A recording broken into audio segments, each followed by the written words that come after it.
All right, welcome. Today we are diving into one of the most fundamental tools in any analyst's kit, one that promises to take all that market noise and turn it into signals you can actually use. We're talking about the moving average, and we'll be using a really straightforward framework from Clif Droke to break it all down. So, take a look at this chart. I mean, what do you even do with this? For most people, it's just a total mess of squiggly lines, right? Pure chaos. Prices shoot up, they crash down, it's just noise. So how on earth are you supposed to make a smart decision with all that going on? How do you find the real trend buried under all that volatility? Well, that's exactly the problem we're going to solve today. Okay, so here's how we're going to do it. First, we'll talk about finding that signal in the noise and get a solid definition of what a moving average actually is. Then, we're going to start building our toolkit piece by piece. We'll start with the basic single average strategy, then level up to the double crossover method, and finally, we'll get into a pro technique for spotting market cycles. By the time we're done, you're going to have a whole new set of tools to work with. So first things first, we have to find that signal that's hiding in all the noise. You know how the daily price jumps of a stock can look totally random and erratic? Well, the moving average is basically our smoothing device. It's designed to cut right through that chaos. Think of it like this. The moving average just sands down all those sharp, distracting daily price swings. It smooths everything out so you can finally see the underlying trend. And once you can see that, you can see the real direction the market is heading. And that, of course, is the essential first step to everything else. Okay, so we know why we need it, but what exactly is a moving average? Let's get a clear definition on our first essential tool. So, the definition itself is super simple. It's just an indicator that shows the average price of something over a specific period of time. But the magic word here is moving. See, with every new trading day, the oldest data point gets dropped and the newest one gets added to the calculation. It's constantly updating, which keeps the indicator fresh and focused on what's happening right now. And, you know, there's a really important idea behind all this. In a world full of super complex algorithms and trading bots, the argument here is that, well, simplicity is actually the key to success. Sometimes, the more complicated a system is, the less useful it becomes. The moving average is so powerful precisely because it's simple and clear. All right, theory is great, but let's get our hands dirty. It's time to get practical. Our very first tool is the single average strategy. Think of this as your basic compass. It's here to help you navigate the trends. So here's the fundamental rule, and it's dead simple.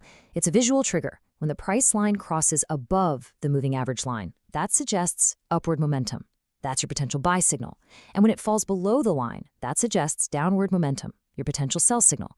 The whole point is to just keep you on the right side of the major trend. But, and this is important, it's not just about the price crossing that line. This checklist adds a really critical layer of confirmation. For the absolute strongest signal, you need two things to happen. For a buy, yes, the price has to be above the average, but the average line itself also needs to be rising. And of course, the exact same logic applies for a sell signal, just in reverse. Now here's a key warning. Think of the moving average as a kind of center of gravity. When the price suddenly shoots way up and gets stretched really far away from it, it's like pulling a rubber band too tight. You know it's going to snap back, right? This often means supply and demand have gotten way out of whack, and a snapback, or a sell-off, is probably on its way. Okay, so we've got our basic compass. Now it's time to upgrade our toolkit. We're moving on to something called the double crossover method, and this is all about adding a powerful layer of confirmation to our signals.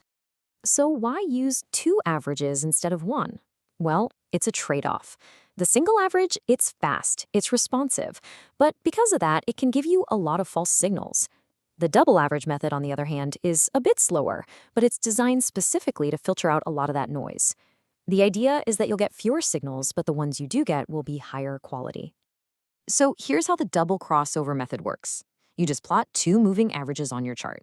One is shorter term, say a 30-day, and the other is longer term, maybe a 60-day.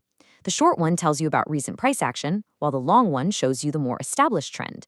And the magic happens when those two lines cross. And the rules for this are just as simple. You get a buy signal when the faster, shorter-term average crosses above the slower, longer-term one.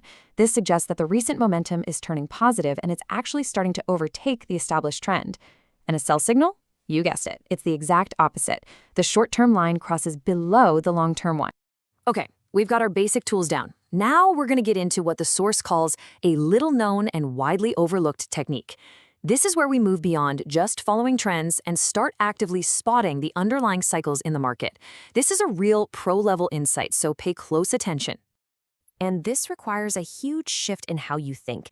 A moving average isn't just a line that smooths out prices. It's actually a visual representation of the rhythmic fluctuations, the cycles that drive everything.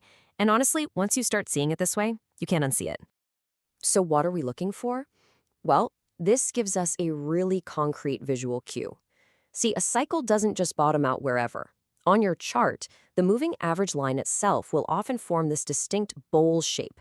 It'll dip down, flatten out for a bit, and then start to rise again. If you can learn to spot that pattern, you have a really powerful way to identify potential entry points. Now, the theory behind this is a little out there. It's called the principle of threeness and fourness. It's basically an observation that market rhythms often seem to show up in predictable intervals related to the numbers 3 and 4. We're talking 3-4 week cycles, 3-4 month cycles, and so on. Now, this isn't a hard and fast rule, but it is a pattern that some analysts have noticed repeating over and over again throughout market history. So how do you actually use that? Well, here's a practical tip. If you want to spot the very common 3 to 4 month market cycle, the recommendation is to use a 30-day moving average. Those bowl-shaped dips we talked about, they'll show up on that specific average and help you pinpoint the bottoms of that particular cycle. Wow. Okay, we have covered a lot of ground, from the absolute basics all the way to some pretty advanced concepts. So let's take a breath, put it all together, and review this powerful new trading toolkit that we've just built. So here's what's in your new toolkit. First, you've got the single average strategy. That's your basic compass for finding the trend.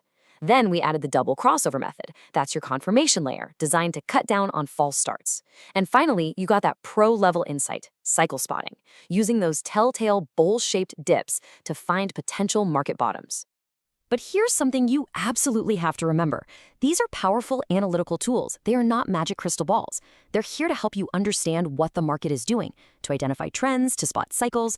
They are a way to make more informed decisions, but they are absolutely not a guarantee of future profits. And that leaves us with one final big question. By their very definition, moving averages are lagging indicators. They're built entirely on what's already happened.